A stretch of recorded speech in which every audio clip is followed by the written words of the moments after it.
really interesting because I don't remember the exact, it was 1939. There was a lawsuit that was filed. That was the very beginning of the Securities Exchange Act, to be honest with you. What happened was, there was a guy who was selling, I think it was Kansas, actually, was the actual place where it started.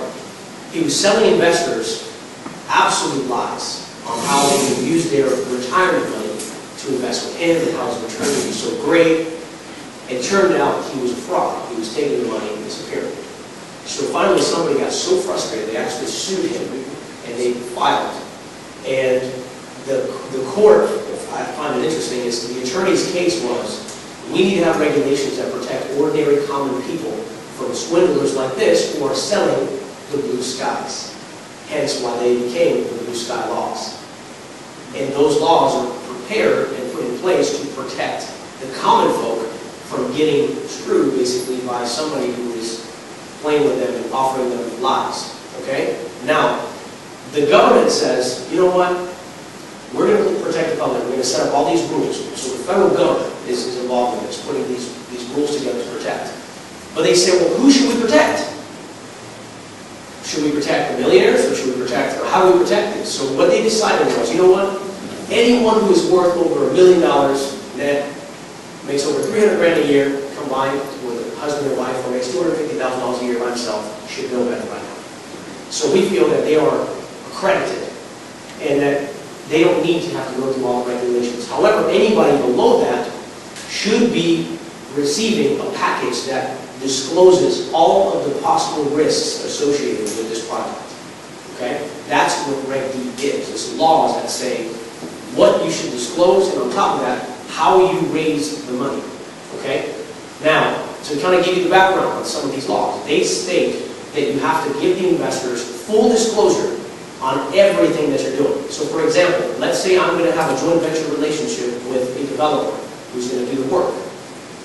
Most people would think, why do I need to tell that to my investor? The Reg D says you have to disclose that you may actually do a joint venture with a developer to maximize the profit, because the investor needs to be aware of everything. The second thing that they put on the actual sponsor who's putting together the private placement is they said you have to qualify your investors. You can't just draw anybody in, you have to qualify them. That's why typically there's an actual document form, which is an application that they have to fill out in order for you to qualify your investment. In a private placement, primarily, you can have up to 35 non-accredited investors. These are people that fit the model, that they don't make the kind of money to be called an accredited investment. Okay? Now, so here's what started happening. People that are smart started saying, okay, that's fine. Then I'll create a bunch of little private placements, and I'll put 35 unaccredited people here, 35 over here, 35 over here, 35 over here, and who cares? The problem is the SEC has a timeline they put together to avoid guys like those who are doing that.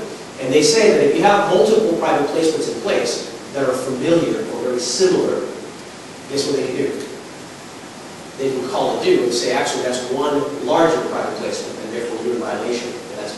And that's a real problem right there.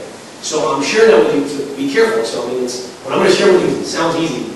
Have an attorney, and then it will be easier. Okay? Now, on the 504, you can raise up to $1 million, and you have to disclose all of the information. So what we would do is we would put, let's say, a 6-story office building. We would disclose all of the income. We would disclose all of the operating expenses. We would disclose all of the risks associated. Even if God himself decided to burn this building down, you could lose your money. Everything, all the way down to what could happen. The managing members could have a heart attack and die, and you're at risk of losing money. Everything is disclosed in this document. It's a huge document to scare you. Okay? And if they're still not scared by the time they move forward, then they knew better. That's really what it is. Okay? It's to protect you, and it's to protect the client.